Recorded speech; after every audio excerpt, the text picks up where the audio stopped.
Patrick Thomas pour le Fashion Post. Aujourd'hui, nous sommes dans le sud de la France, dans l'Hérault, à 15 minutes de la ville de Béziers, au château Saint-Pierre de Serjac, accueilli par Karl O'Hanlon. Voilà, bienvenue, bonjour. Bonjour Karl, et merci de nous accueillir dans ce lieu prestigieux, magnifique, bucolique.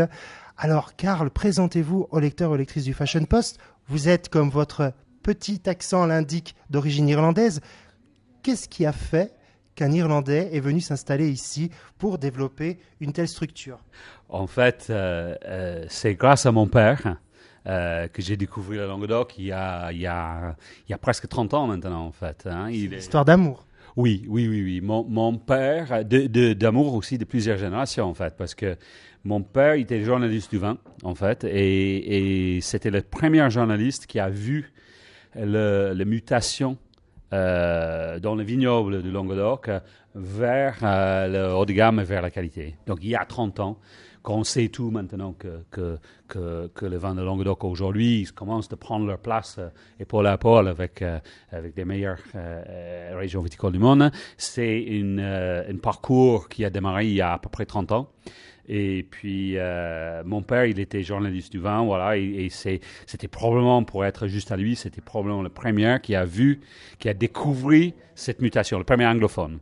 Et vous l'avez accompagné justement dans ce cheminement. Voilà, grâce à ça, on a passé pas mal les vacances de nos enfances ici en Languedoc. Et voilà, donc la famille a tombé amoureuse de la région. Quand j'étais petit gosse, et lui, il était à toutes ces dégustations. Et j'ai été dans la voiture en regardant les châteaux autour de moi.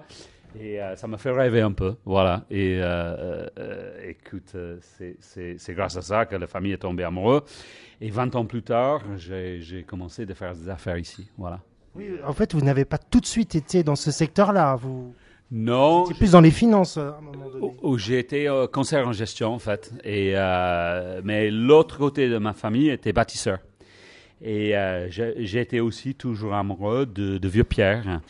Et l'ensemble des châteaux viticoles qu'on a autour le Biterrois notamment, mais partout dans le Grand Languedoc, pour moi était toujours un rêve. Et donc je suis venu en 2000 en cherchant des investissements et notamment des opportunités de rénover des châteaux et de les transformer en lieux d'accueil et de réceptif. Oui, vous vouliez à la fois vous occuper d'un château, également d'un domaine viticole.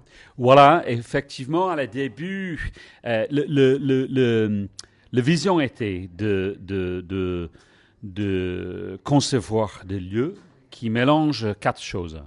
Les prestations et le standing d'un hôtel, le côté privilégié privé d'une villa privée, avec le charme et l'ancrage d'un domaine viticole, et tout ça dans une atmosphère d'un club privé, avec des services à la fois exigeants, attentifs, mais décontractés d'un club privé. Alors, quand on vient la première fois ici, dans ce château, on a l'impression qu'il y a une âme qui date depuis, qui est même séculaire, alors que ce château a été...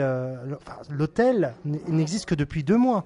Qu'y avait-il avant cet hôtel ? En fait, le château Saint-Pierre de Serjac, il a une histoire de plusieurs siècles. En fait, nous, on sait que le site était une villa romaine à l'époque avant Jésus. On sait parce que le propriétaire antérieur de nous a ramassé des morceaux d'amphores et plein des éléments romains. Donc on sait que sur le côté ouest du domaine, on avait une villa romaine. Après l'histoire, entre ces périodes et le 19e siècle, c'est un peu opaque. On ne sait pas exactement, mais on sait qu'un monsieur qui s'appelle Baron Cyprien de Crozals a rénové le château entre 1896 et 1900. Voilà. Et moi, quand je me projette à cette époque, c'était une époque qui s'appelle dans le Biterrois le Eldorado. l'Eldorado du vin. C'était une période où la viticulture languedocien et biterrois notamment a eu une période de très belle réussite où il y a des fortunes qui étaient vite et bellement gagnées.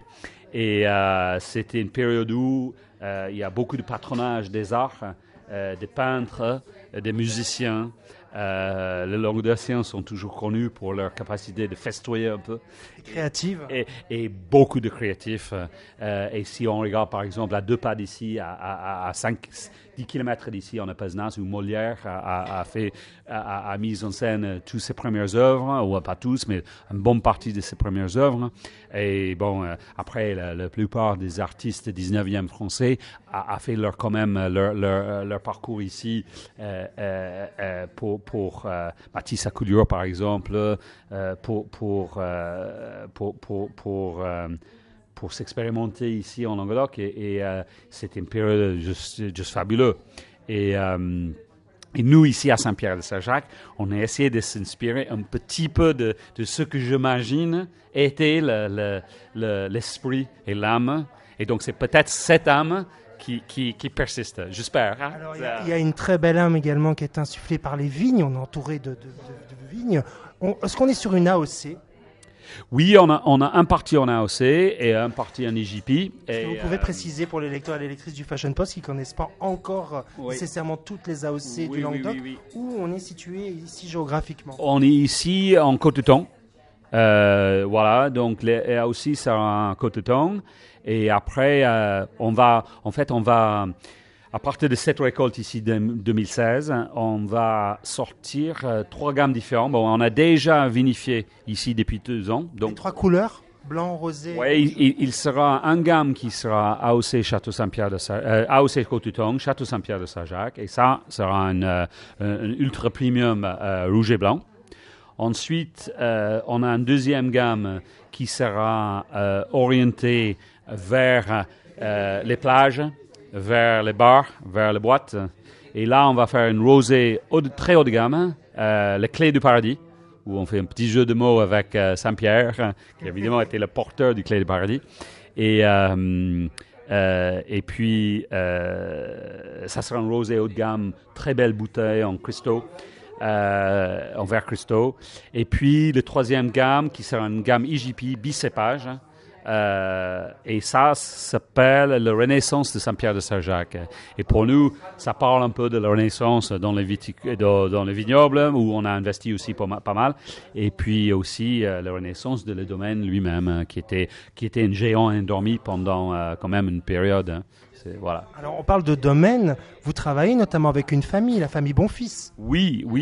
Les familles Bonfils sont intégralement intégrées dans l'affaire, non simplement ici à Château-Saint-Pierre-de-Saint-Jacques, mais aussi à Château-les-Carrasses et au sein de le domaine de Demeure, qui est la société holding que j'ai fondée en 2008 et où la famille Bonfils a entré en association en 2012. Voilà, et c'est eux qui s'en occupent de tout le parti viticole. C'est une famille qui sont maintenant connus. En fait, c'est une des plus grandes familles de viticulteurs en France. Et en termes ils ont 24 domaines indépendants là, partout en France, quelques-unes dans le Bordelais, la plupart ici, bien sûr, en Languedoc, et quelques-unes aussi en Espagne. Et bon, c'est une association qui marche très très bien. C'est une famille extraordinaire. Et puis vous avez une équipe très dynamique menée par la délicieuse Françoise, avec 2 artistes culinaires en cuisine, un sommelier talentueux. Mais comment faites-vous pour attirer des perles autour de vous? Je pense que vous avez identifié absolument le cœur de l'affaire, c'est que c'est un jeu d'une équipe. Et c'est ça qui fait tourner le lieu. C'est pas une personne, c'est l'âme, c'est la culture en fait. Hein. Et pour moi, une équipe, il faut identifier les gens qui sont capables de s'inspirer d'une culture d'accueil, une culture qui met le client absolument à la cœur de l'affaire. Je pense que c'est ça vraiment quand nous on recevoir une CV. on regarde vite fait le parcours, on regarde un peu l'ancienneté dans chaque rôle. Est-ce que c'est les gens qui sont capables de rester, de tenir? Mais surtout, on essaie de lire entre les lignes l'esprit de personne. Est-ce qu'ils ont voyagé? Est-ce que leur parcours parle d'un sens de curiosité? Est-ce que leurs activités parlent de leur générosité? Et c'est ça, pour moi, et je suis sûr que Françoise va partager exactement ces points. C'est pour nous, c'est ça qu'on cherche dans l'équipe. Après, on peut les former, comment apporter des plateaux comme il faut, s'il faut servir à la gauche ou à la droite. Mais on ne peut pas former les gens comme on approprie une culture. Comment avoir la vraie envie de servir et de tirer énormément de plaisir de ce service. J'ai presque envie de dire que le grand luxe ici, au château Saint-Pierre de Serjac, il y a 3 piliers. Il y a la spontanéité, l'authenticité et la générosité. Je pense que ces 3 pôles. Oui, voilà, vous avez absolument identifié. Si vous me permettez, j'ajoute une 4e, qui est la notion d'inclusivité. Parce que chez nous, souvent on voit le mot exclusif vient dans un endroit exclusif. Pour nous, c'est l'inverse. Vient dans un endroit inclusif. Parce que pour nous, on est complètement convaincus que tous les meilleurs moments dans la vie, ça tourne autour de la rencontre humaine. C'est pas en achetant un costume. Ça peut nous donner un moment de vrai plaisir, c'est sûr. Mais les vrais moments inoubliables de la vie viennent de la rencontre humaine, avec notre famille, avec un amoureux, avec un étranger. Et c'est à la cœur pour nous, c'est d'être facilitateur de la rencontre humaine. Et ça demande une inclusivité et pas une exclusivité. C'est ça le luxe également maintenant. Oui, tout à fait, c'est ça. En tout cas, moi, j'ai été ébloui par l'endroit.